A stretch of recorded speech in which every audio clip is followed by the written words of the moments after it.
Hi, good afternoon, Dr. Gulfan. How are you doing today? All's well. Thank you, Adarsh. I have a few questions for the applicants. So, do you have any tips about U.S. clinical experience for the IMGs? Yeah, I mean, there's several things you should consider. First of all, try to do it in person as much as possible. Some people, this last couple of years, especially with COVID that just happened, were only able to get virtual U.S. clinical exposure, and it's really immensely less robust and doesn't allow for them to get to know you, so to write a great letter of recommendation. They were almost useless, many of those letters. Second of all, if it is in person, and you can try for internal medicine specifically, not OB-GYN or surgery. They write letters that might be looking at different skill sets than we might be looking for in internal medicine. If you have to do non-internal medicine, I would consider maybe psychiatry and family medicine as kind of second best letters. They have a lot of overlap with the skills we're looking for in internal medicine. And even within internal medicine, I would suggest trying to pick general medicine, like outpatient clinic, inpatient floor work, etc., as those are going to give you the best chance to shine as a medical student or as someone who just finished medical school that's applying for residency in the US, while subspecialties and sub-subspecialties of internal medicine, you just don't have as much background in those areas, so it's going to be a lot harder to shine and look brilliant in those fields, and therefore the personal letter recommendation just may not be quite as strong. Absolutely. Do you have any tips about research exposure?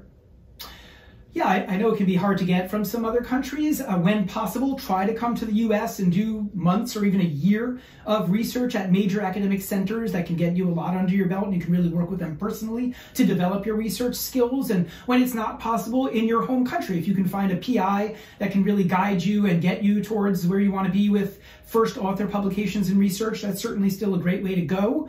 If you can't do either of those, then you could consider that there are, at least over the last couple of years, I've seen more opportunities for virtual exposure to research in the US, meeting with them virtually online via Zoom and other, and doing the research in your country with data sets virtually in the US, things like that. And it can certainly help still bolster it, even if it isn't quite as good in being able to get the PI to know you in person to write as robust a letter. I think you can still develop quite well like that if that's your only option. I would try to publish in peer-reviewed journals. I see so many people trying to publish multiple articles in these single online journals that just have less reputation, and then they have 5 third author publications in some online journal, and that just doesn't mean as much to the program director as, say, one publication that's first author from a real journal, and that means a lot more. Also, if you don't have those opportunities, something you can do is present abstracts or posters in work that you've done, either in the US or regional or nationally, or even internationally, can still look good. Not only in your medical school, presenting at like a local thing, that doesn't carry quite as much weight. If you're in the US, for instance, in internal medicine, the American College of Physicians has regional and national presentations. Those might be a perfect opportunity to present. Also, make sure you work with the PI personally in some way, shape, or form, not only an intermediary, because that way the PI can get to know you, so when they write that research letter of recommendation, it can really come across as them having great stories and knowledge of your work personally in the research. It looks much better. Absolutely. I think personal letters are the key to success, and this is a great segue into my next question. So a lot of applicants, especially the IMGs, may have only 2 to 3 letters while they're applying on the ERAS open date. So should they wait for the 4th letter, or should they just apply? Yeah, most of the programs want a minimum of 3 letters, preferably 4. So if you only have 2 and you're applying to programs with 3, or you only have 3 and you want to apply to all those programs with 4, you should still get every part of your application that you have already ready in by day 1 of ERAS opening. Because many programs will really pay more attention to the people that apply day 1, figuring those are the people that have the most interest in their program. I don't believe that that's a good marker for that, and Jacobi does not do that, but many places will.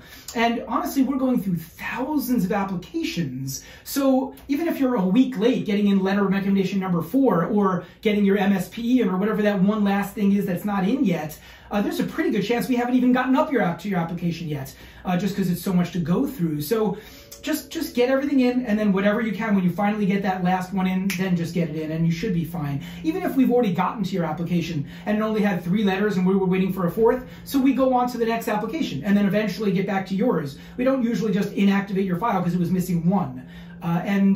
You'll get a chance even if you get it in late like that. So don't wait, get everything in as soon as you can. Also, the IMGs should think about their departmental letter. For AMGs, it comes pretty much automatically as a package deal with your medical school built in. The IMGs, you can pick any 3 or 4 letters you want. It doesn't have to have a departmental letter. And the departmental letter for many of the IMGs, it's just not that robust. A lot of times, it's a recapitulation of what's on the MSPE. That's actually even true sometimes for the AMGs. And a lot of times, it's just not written in a way that's particularly useful for American residency programs. So I would suggest forget the departmental letter and go with as many personal letters as you can get from US-based physicians. 3 or 4 if possible, as we said before. Thank you so much. So, step 1 is now pass or fail. How is this going to affect the IMGs?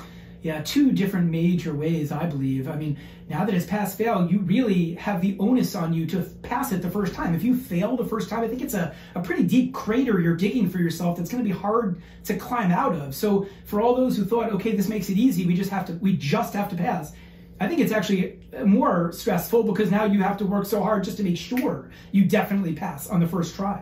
Anyway, the other and maybe more important way that it affects you is now it makes step 2 even more important, because most of the programs, like I said, are getting thousands of applications. And now it's just that one numerical score of step 2 that's really usable for the filters that we use to knock down 5,000 applications to something a little bit more manageable. And many, maybe even most programs use some sort of numeric scoring to consider how to weight those applicants. So you really want to be shooting for at least an average step 2, 240 or above, 240 being the average approximately each year. And if you did get below the average, not the end of the world, but you might want to then consider taking step 3 and really studying so hard for that that you get a really even better score on that step than you did on step 2. Step 3 is a harder test, so anything above, say, 230 and higher on step 3 might show an improvement over a score below 240 on step 2. Absolutely. Do you have any interview-specific tips? Yeah, really at the interview, don't just be the doctor they want. Make sure you come across also as the person they want. Use those interpersonal skills to shine during it.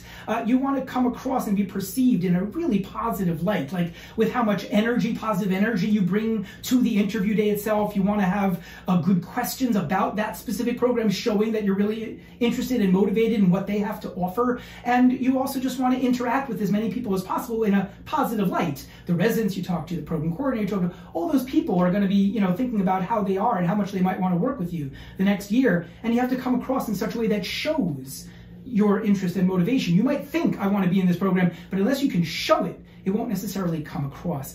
Also, by the way, at the end of the interview season, don't just send an email to the program director saying, by the way, you are in the top bunch of programs that I'm ranking, or you're in the top 3 programs. First thing I think is, why not number 1? So I think it comes across as disingenuous. At most, I would suggest just sending 1 email at the end of the interview season to the program that's your number 1, saying that that's your number 1, and that's it. Thank you so much. I think all these are great tips. Do you have any other final thoughts? Yeah, I guess it would be the ERAS picture. It's sort of considered the least important part of the application, but let's face it, it's the first thing we see. We open up that cover sheet under your file, and your picture is right there. And even though we don't use that to grade somebody per se, it is going to give a perception of, can you come across professionally? So you're going to want to make sure that it's not you taking it as a selfie or taking it into a mirror. Get somebody else to take the picture. Make sure it looks professional in that sense. It doesn't have to cost a lot as a professional shot. You don't have to pay somebody money to do it, but just have someone else do it. Don't do it yourself.